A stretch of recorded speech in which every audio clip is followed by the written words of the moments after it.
coworker and I want to discuss what a book talk is. The purpose of a book talk is to sell a book. You want to interest the listeners by giving enough information on the plot without summarizing the book. You want to highlight the important parts, but you never want to give away the ending. A good idea is to read an interesting passage that will grab the attention of your audience. You should end your book talk with your recommendation.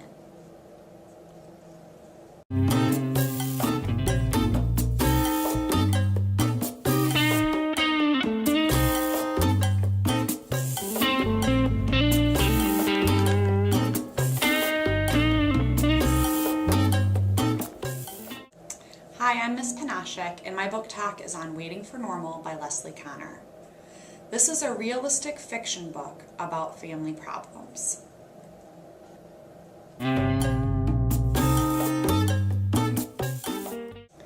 Waiting for Normal is about a 12-year-old girl named Addison Schmieder, Addie for short.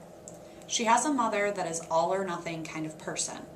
Her mother, Denise, just got divorced from her stepfather, Dwight, and he has made living arrangements for them in a trailer. Addie's mom is not happy about the trailer, but Addie adjusts to living in the city near a mini-mart. She becomes close friends with the two adults who work there. Dwight visits with Addie's two little sisters when he can, but soon he gets a job in upstate New York. Dwight tries to have Addie during vacations, but soon it becomes hard for Addie to live two lives. She's torn between her unpredictable mother and Dwight's new life. Addie's mother leaves her for long periods to work, but she left her too long and life had to change for Addie.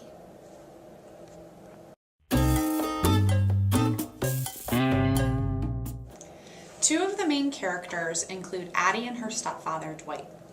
Addie likes to play the flute, but she cannot read music because she's dyslexic. She works very hard as a musician and as a student.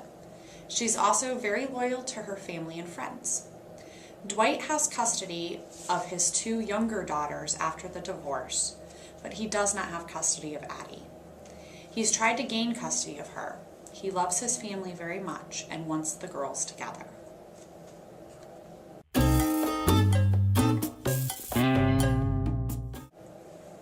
Addie's mother, Denise, is an all-or-nothing kind of person. She does not take responsibility for herself or her children. Dwight got custody of Addie's two little sisters after Denise left the girls alone for a long period of time. During that time, Addie had to take care of her sisters. The court did not allow Addie to live with Dwight since he is not her natural father. She remained with her mother, who soon began leaving her alone for days at a time.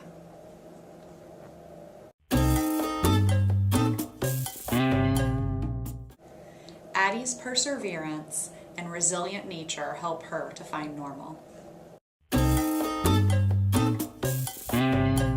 passage I'm going to read you is about Addie's vocabulary book. She keeps a vocabulary book to write down words she hears and does not know. She writes down the word and looks it up in the dictionary. The passage begins with the word mortgage because that is part of the reason Addie's parents got divorced. I wrote mortgage first because I'd been meaning to get that one down for a while, ever since we moved into the trailer. Dwight had told me what it was. Mortgage is what you pay back to the bank when you have borrowed money from them to buy a house. It's a deal you make and you have to stick to it. The money to pay the mortgage came from Dwight, and that is the money Mommers used on something that wasn't the mortgage. It was kind of the same as what happened to the money for Picker's waste removal. The bank took back Dwight's house, which meant the deal was ruined, and that's why we had to leave. Of course, Dwight had moved out long before that. Mommers asked him for a divorce. He didn't want that, but he finally gave in. We stayed at his house until Mommers messed up, big time.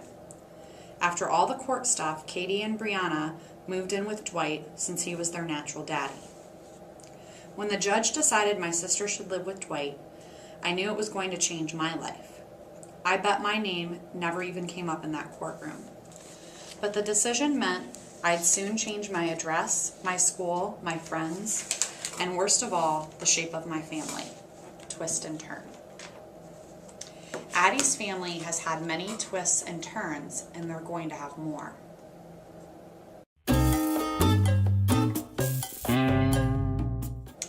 Waiting for Normal is a great book.